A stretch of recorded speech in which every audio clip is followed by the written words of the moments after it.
Hey TMFG community, Carlo and John here with another episode of Ask TMFG.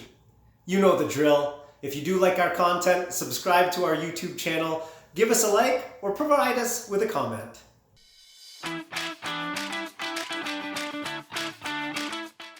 If you haven't noticed already, the markets have been quite volatile. In today's episode, John will be discussing why we invest the way we do and why investors shouldn't be too fearful of this temporary down market. John? Perfect. Thank you, Carlo. So just like you mentioned, if you've been listening to what's going on in the news right now, a lot of people are going to be very fearful about what's going on in the markets. You turn into any sort of media outlet, it seems like the sky is falling and it's not looking very positive right now in the markets. However, what we're going to do today is we're going to walk through what history has told us about previous market downturns, if there's any reason for us to really panic, and if we can actually see opportunity in what's coming in this next year, 2022, and moving forward. So today we're going to be taking a look at a couple different graphics provided by Dimensional Fund Advisors. They are very research-based and very data-driven, and if you know anything about our office, we are the exact same way. So we're going to walk through a couple of their presentations and take a look at, if what we're going through right now really is that big of a deal, and also where we kind of stand today versus what other market corrections we've had in the past. It's a common misconception when people say, this time is different. It may be a different type of reason for a market downturn. There always is going to be a different reason for a market downturn. However, we've experienced this war, famine, pandemics in the past, so we have the data to kind of take a look back at what has happened during similar types of situations like this.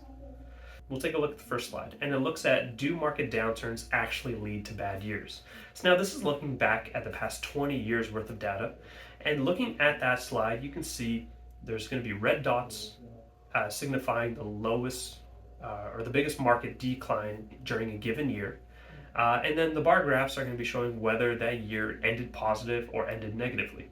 And as you see there, throughout every year, we've had at some point a downward point in the market where we were actually returning negative rates of return for that given year. And if you notice, like I said before, we have 20 years worth of data there. Only 3 times during that 20 years did we actually end off the year with a negative rate of return.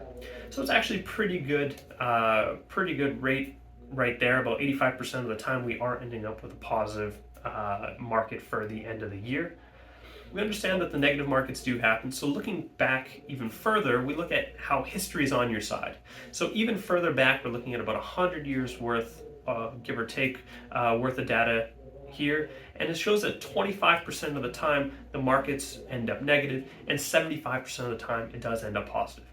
So right there, we're pretty good that out of every 4 years, 3 years is going to be positive, 1 year is going to be negative, and that's how we get that consistent level of growth over time.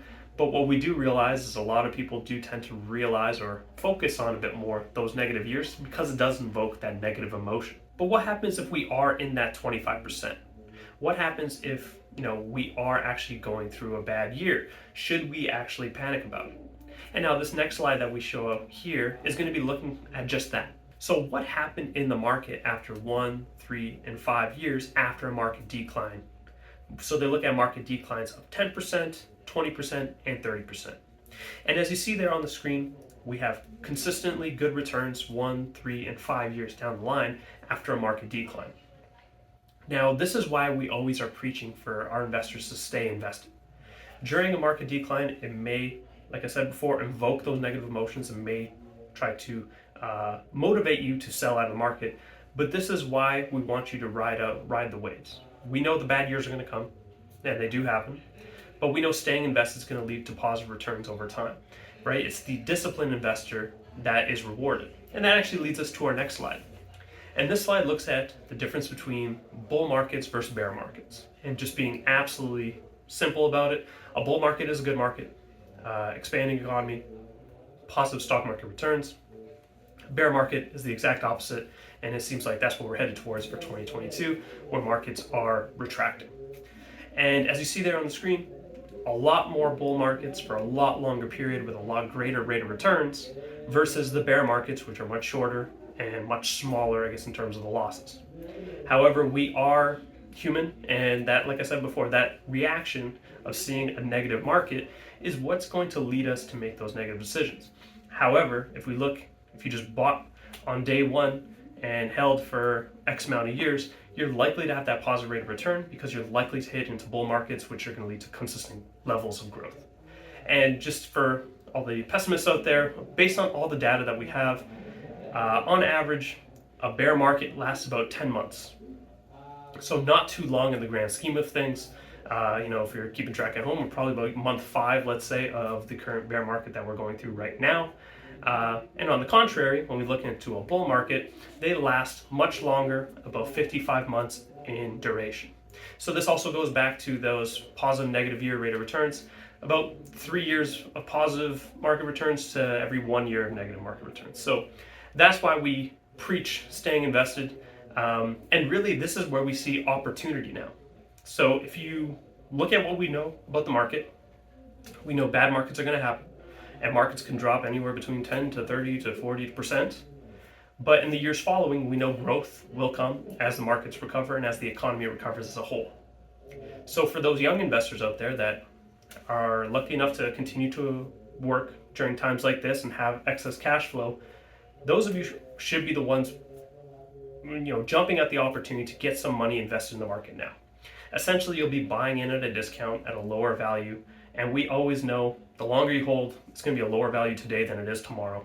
So it's an excellent time to try to buy into the market and buy into a mutual fund that used to be 10, 20% more than it is today.